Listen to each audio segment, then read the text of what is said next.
Okay, Teddy, before we start, let's do our sleepy breaths.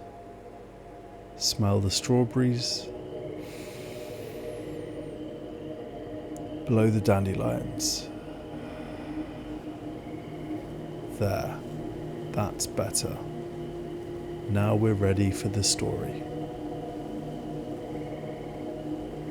Benny and Lula the Listening Snail. One summer evening, Benny was walking along a sandy woodland path when he heard something curious. Not the rustling trees, not the buzzing bees, but a sound like soft singing in the soil. He knelt down and pressed his ear to the ground.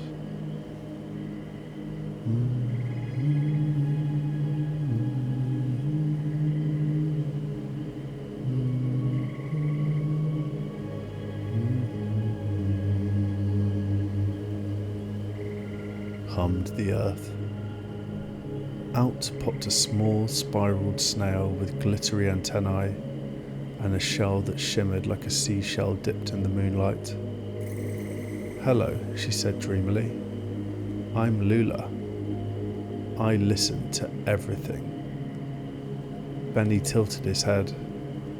"Everything?" Lula nodded slowly.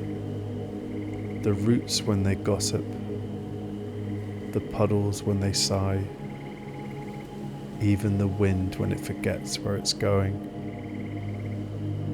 Benny blinked. "How do you hear it all?" Lula giggled. "I go slow, very, very slow. That's the secret." She invited Benny to lie back beside her on a mossy patch and listen. Really listen.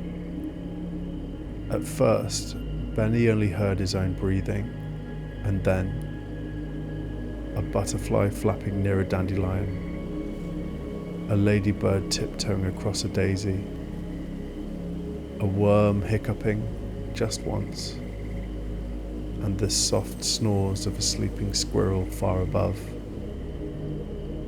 "It's like the world whispers," Benny said. "Only to those who whisper back," Lula smiled.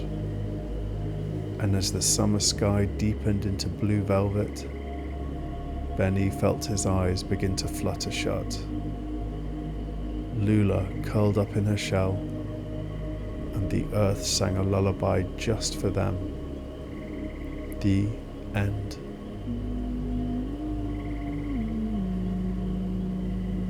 Benny and the lake that painted the sky. One golden evening, Benny floated across a still summer lake in a tiny wooden canoe. The water was so smooth it looked like a second sky, one where the stars hadn't woken up yet. He wasn't alone.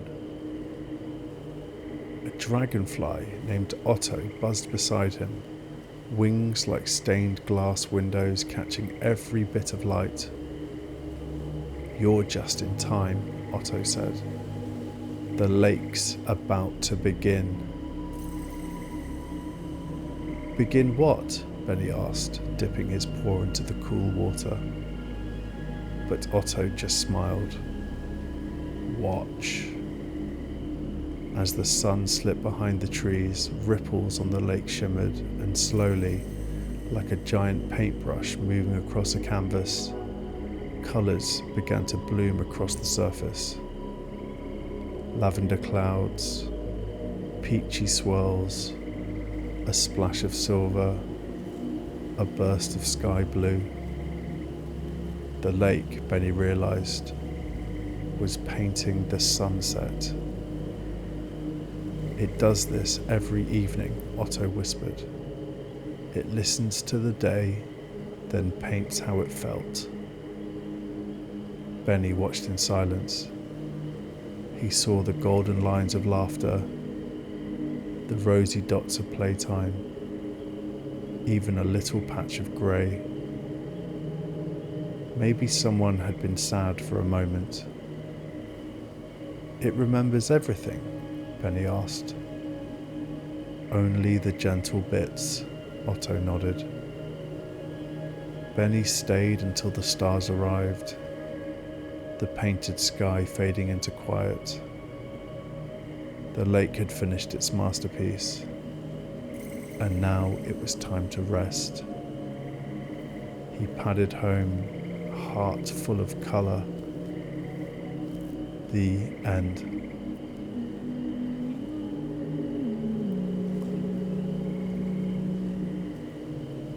Benny and the Tale of the Forgetful Feather. That night, Benny couldn't sleep. He rolled this way, then that way, then flopped face first into his pillow. "Something on your mind?" came a voice from the window. It was Marnie the magpie, perched neatly on the sill, wearing a necklace made of dandelion seeds. "I think I'm too fidgety," Benny sighed. "Like my thoughts are flying everywhere." Marnie tilted her head. "Would you like a story?" Benny nodded. "Yes, please." The magpie began. Once, long ago, there was a feather who didn't know where it belonged. It drifted down from the sky one summer morning, soft and white and ticklish at the edges. "I must belong somewhere," said the feather, and off it floated to find out. First it landed on a fox's tail. "Too swishy," said the feather. Then it nestled in a crow's wing. "Too serious." It tried a robin's belly, a duck's back, even a goose's honking head. "Too bouncy, too bold, too loud," it mumbled. Finally, the feather gave up and let the breeze carry it where it pleased. Up, down, round and round, until it settled in the quiet nest of a sleeping chick. The chick smiled in her dreams and snuggled closer. And for the first time, the feather felt at home. Marnie looked at Benny, her eyes gentle. "Sometimes," she said, "it's okay not to know exactly where your thoughts belong. They'll float back to you when they're ready." Benny smiled, yawned,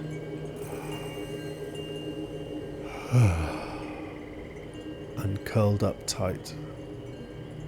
And this time, when he closed his eyes, they stayed closed. The end.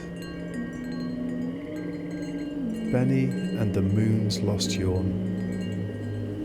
One hazy evening, Benny climbed to the top of a sunny hill, chasing the very last sunbeam of the day.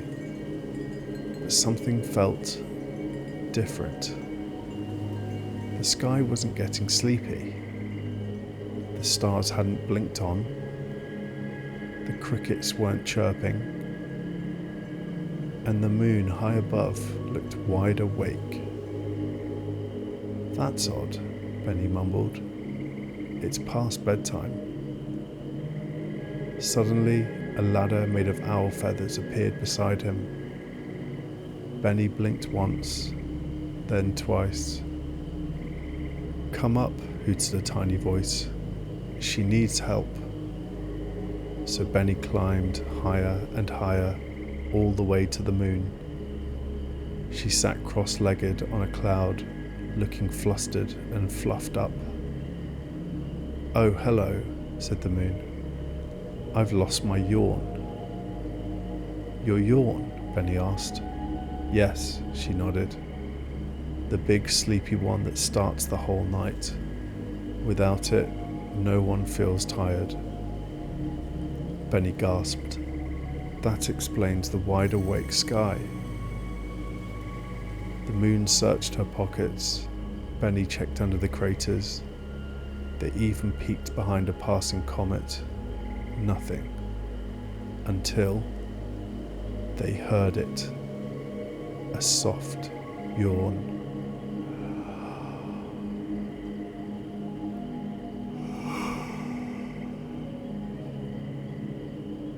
floating by on the breeze, carried away like a dandelion puff.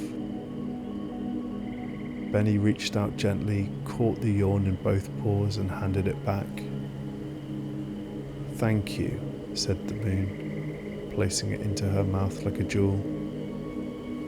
She let it out, slow and strong, and stretching across the sky.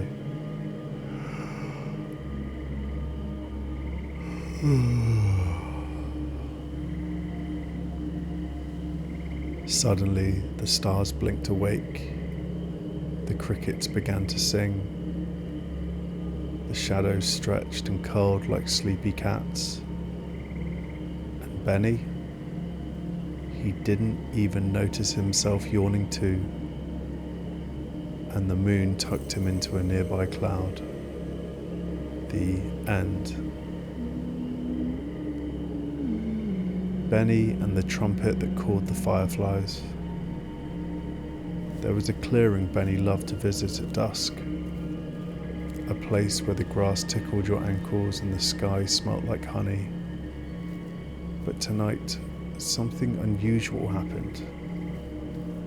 At the very center of the clearing stood a toadstool with polished wooden legs and a trumpet resting on top, gleaming, golden, and a little bit wobbly, like it was made from sunlight and syrup. A note was pinned beside it. "To whomever finds me, please play. The fireflies are waiting." Benny looked around, no one in sight, just the hum of a summer night. He picked up the trumpet. It buzzed softly in his paw, like it knew it was time. He took a deep breath, placed it to his lips, and played a note that sounded like the very first yawn of the night. At first, silence.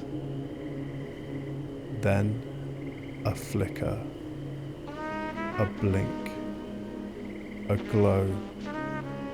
One by one, the fireflies rose from the grass, thousands of tiny lanterns twirling and dancing like floating fairy lights. Benny played again, this time a slow, low lullaby, gentle and rich and golden. The fireflies followed the music, spiraling in sleepy circles, forming patterns in the sky. A whale, a windmill, a sleepy teddy bear. When Benny finally lowered the trumpet, the clearing glowed like a dream. The fireflies blinked to thank you and drifted back to bed. The trumpet gave one final shimmer, then vanished, poof, into the night air, like it had only come for the song. Benny walked home under a path of golden dots, feeling lighter than air and full of music. The end.